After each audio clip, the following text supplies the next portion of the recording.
അരൂർ ചെറുവള്ളി ക്ഷേത്രത്തിൽ ഈ ആണ്ടത്തെ തിരുവാതിര മഹോത്സവം സമാപിച്ചു. മാർച്ച് 6 സമാരംഭിച്ച ഉത്സവം മാർച്ച് 8 ശനിയാഴ്ചയാണ് പരിസമാപിച്ചത്.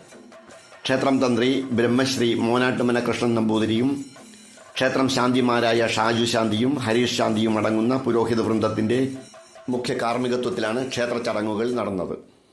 ശ്രീ അയ്യപ്പനും ശ്രീ ഭഗവതിയും 2 കോവിലുകളിലായി തുല്യ പ്രാധാന്യത്തോടെ കുടികൊള്ളുന്ന അപൂർവ ക്ഷേത്ര സങ്കേതമാണ് അരൂർ ചെറുവള്ളി ക്ഷേത്രം.